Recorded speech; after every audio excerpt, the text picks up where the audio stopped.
Welcome to Remove Before Flight, where we help prepare veterans to start, grow, or scale a business. In this Memorial Day edition, we are going to change things up and give you a brief lesson on business entity types, reflect a little on those who made the ultimate sacrifice, and we'll begin our marketing series on SEO. We're happy to be part of the Change Your POV network, but in order to keep bringing you valuable content, we need your support. Wow, now I'm starting to sound like all those public radio programs I heard growing up as a kid. But seriously, please show us some love and help continue the great programming that Change Your POV network offers by making a donation today. Visit changeyourpov.com/support us, where you can find valuable information about supporting the network through Patreon. Before we get started, I want to take a moment and reflect on the concert they are putting together in heaven. We lost yet another musical influencer this week. Yesterday, Greg Allman joined this new rock band, a legend and fine musician. Rest in peace, Greg. It's Memorial Day. That's right, Memorial Day. For many people, it's about starting summer, grilling out with friends and family, or relaxing by the pool. For most of our listeners, it is also important that we remember the heroes that made the ultimate sacrifice so that we all could be free. Where did Memorial Day first get started? In 1866, a small community in upstate New York, and just down the road from me, celebrated the first Memorial Day. The federal government declared Waterloo, New York, as the official birthplace of Memorial Day. Originally created to honor the roughly 620,000 American military personnel who died in the Civil War, which ran from 1861 to 1865, making it the deadliest war in American history. In 1988, 2,500 motorcyclists rode into Washington, D.C. for the first Rolling Thunder Rally, to draw attention to the Vietnam War soldiers still missing in action or prisoner of war. By 2002, this ride had grown to 300,000 bikers, many of whom were veterans themselves. In 2005, there may have been 500,000 participants, which became more of a demonstration versus being a parade. So please, this Memorial Day, be sure to take a moment out of your barbecue plans and do a couple of things to help remember the 1.1 million American soldiers who have died since the Revolutionary War in 1775. Decorate a grave of a fallen soldier or veteran. Pass the value and meaning of Memorial Day on to members of our younger generation so this true meaning is not forgotten. And thank a fellow veteran and those who serve in the military today. Many of the hosts of the Change Your POV family got together and wrote a book containing their thoughts behind the meaning of Memorial Day. This book is part of the Think Aha series, whose slim, handy books contain 140 well-thought-out aha messages. This weekend, Change Your POV would like to give you this book for free. Head over to changeyourpov.com/Memorial Day and get your copy. When you start your business, you'll have to decide on which type of business entity you will be. The type of business structure you choose will depend on several factors, including the nature of the workforce within your organization, the goal of your company, and so on. Each legal structure has its advantages and disadvantages. We're going to discuss some of them, but always be sure to consult with an attorney about which option is in your best interest. Sole proprietorship. One owner, which often gets referred to as a DBA. It is easy to create and maintain. Business and owner are the same entity legally. There's typically no major fees associated with creating this type of entity. In most communities, it's simply visiting your county clerk's office and filing a doing business as form. Here in Onondaga County, where I'm located, it is a $35 fee for the filing. The owner may deduct a net business loss from their personal business taxes. Oh, that sounds great, right? Let's talk about a couple disadvantages of sole proprietorship. You as the owner are personally liable for any debts, judgments, and other liabilities of the business. As the owner, you must pay personal income tax for all of the business profits. For many businesses, this is how they start, but later find it's necessary to change due to the growth in business. Making this change later means starting a new business. General partnership. Like a sole proprietorship, but it has multiple owners. It is easy to create and maintain. There's no major fees associated with the creation. Again, many times it's simply filling out a form at your county clerk's office. The owners report their share of net business losses on their personal income taxes. And the disadvantages are similar as well. All owners are jointly liable for any debts, judgments, and other liabilities. And owners must pay personal income tax for all of the net business profits. Limited partnership. I'm not going to spend time talking about this, as there are very few cases which this type of business entity is actually used. It's mostly suited for real estate investment groups or the film industry. Corporation also gets referred to as C Corp a lot of times. The owners of the business enjoy limited liability for the business debts, judgment, and other liabilities. Some benefits may be deducted as business expenses. With good accounting, owners and business may be able to lower taxes by splitting the business profits among the owners. The disadvantages include that it is more expensive to establish than a sole proprietorship or partnership. It contains complicated paperwork that's got to be filed with the Secretary of the State, and corporations must pay its own taxes as a separate tax entity. S Corporation, like a C Corp, in that owners enjoy a limited liability from debts, judgments, and other liabilities. Owners share the net profits of the business and report their share on their personal income taxes. The owners share the net business losses and can offset other incomes by reporting this on their personal income taxes. However, there are disadvantages. Again, it's more expensive to establish than a sole proprietorship or a partnership. The paperwork is more complicated than the paperwork required for an LLC, which has similar advantages. Ownership interest of the various owners determines the respective income from the profit, and some benefits are only given to owners that have more than 2% of the business share. Professional corporation. There are special circumstances where a professional corporation gets used, mostly legal and medical practices. So if you need more information about this classification, we recommend you consult with an attorney. Non-profit corporation. This is another special case where we see many people wanting to jump into expecting tons of benefits. However, we find that there are better entity types for them and that they were misguided about what a nonprofit classification meant for their idea. As a nonprofit, the corporation does not pay income tax on the money it receives for a charitable purpose. Donors that give for a charitable purpose may deduct their donations from their income tax. Some benefits may be deducted as a business expense. However, nonprofit also has its disadvantages.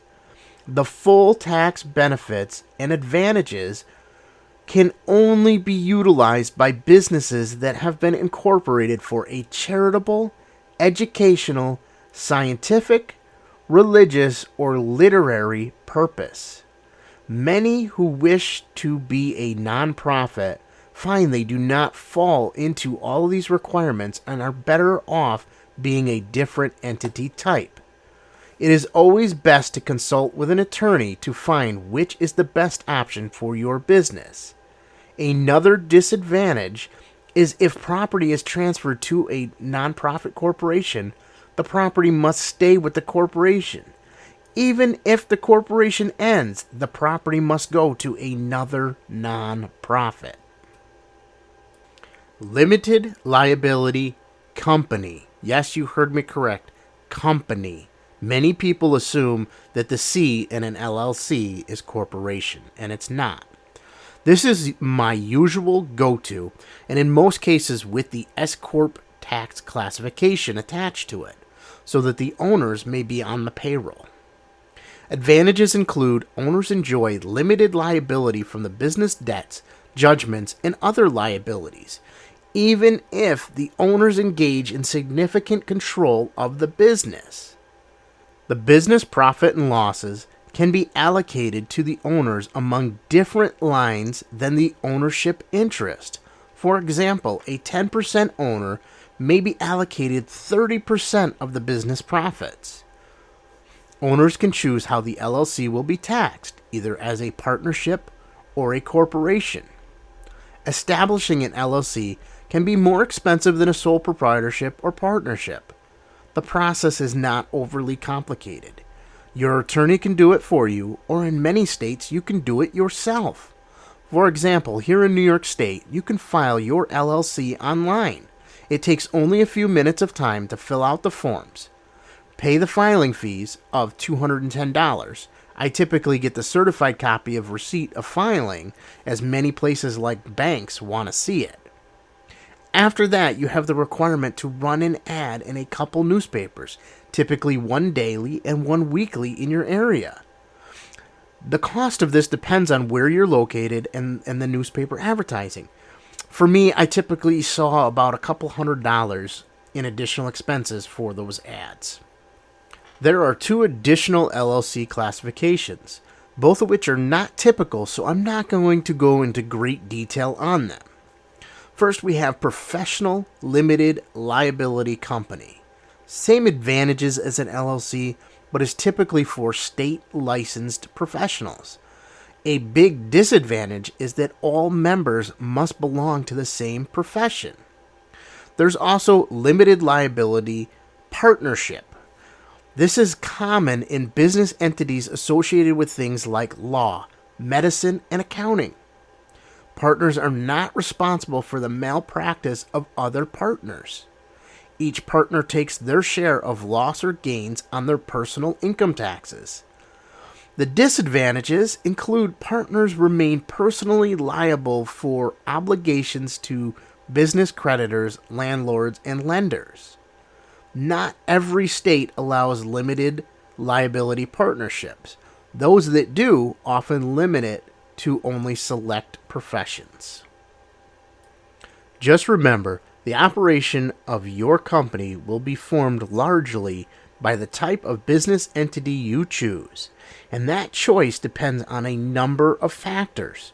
There is no one-size-fits-all approach to making this decision. An attorney will be able to help you determine what is best for your business.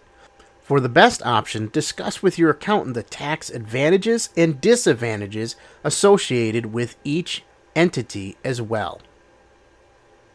As we reach the marketing portion of the show, I want to take a moment and thank you for being a great listener. Many of you have taken that next step and become a supporter of our network.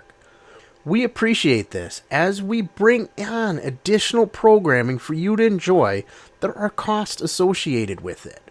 So every little bit helps offset these expenses. If you would like to find out more about how you can become a supporter, visit changeyourpov.com/support us.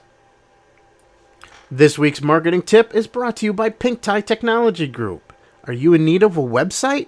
Reach out to Pink Tie Technology Group. Be sure to mention that you are a listener of this show, as well that you are a veteran, and take advantage of your discount today. Visit Pink Tie Technology Group at pinktietech.com. All right, we paid the bills. Now let's get on to the marketing tips. Over the next few weeks, we will be spending our marketing segment discussing search engine optimization, aka SEO. In this multi-part series, we will teach you what it takes to dominate your competition. To begin with, I think we should discuss the basic fundamentals of SEO and why everyone needs it. Most businesses desire to gain more exposure. SEO is a form of marketing which is used to help bring your business to the top of the search engine. For years, businesses relied on other forms of marketing, such as radio, TV, print ads, billboards, yellow pages, etc. In today's market space, consumers are different and require an instant response. They now research online before buying. They look at reviews of your business, product, and service. They are looking to see if your place of business is one they want to work with. Recently, the phone book was delivered in my neighborhood. Most of these ended up right in the recycling bin. Many of the entries in it are outdated as things change. An online directory is more up to date. When most of us need a phone number or address, what do? We Google it. When I use the term Google, I am referring to all search engines. However, Google is a more recognized term. With more and more people cutting the traditional TV cord or getting a DVR, we no longer watch commercials. We simply skip them. Netflix, Hulu, Amazon. These are all companies who've proved we are willing to pay money to surpass the commercials and watch programming when we want to, not when it's aired. Think about the last time you were listening to your favorite radio station and a commercial was on. Did you listen to it or did you tune it out? Therefore, we need to focus the bulk of our marketing to the online consumers. However, we need to be sure we are effective and market to our target audience. The first search engine to appear was Excite in 1993. Yes, 1993. Many of you were not even on the internet yet in 1993. As I reminisce about the early days of the internet, I think of those sweet sounds of the dial-up modem chirping away. Yahoo appeared in 1994 and for many years was used by the majority. However, they did not adapt with the times. While they are still around, they no longer dominate in the industry. In 1997, Google arrived. Formed from a college-based project out of Stanford University, Google continued to push forward and redefine the search industry. As you know, today they are at the forefront. Today, there are tons of search options out there, and I could literally write a book the size of an encyclopedia set discussing them. However, there are only 3 players we need to be concerned about: Google, Bing, and Yahoo. For the most part, if you concentrate on getting your site ranked in Google, the others will follow suit, as they are all looking at a lot of the same criteria in their ranking algorithms. The goal of a search engine is to find and gather all the data and information on the internet. This is done by having their computer programs search for it.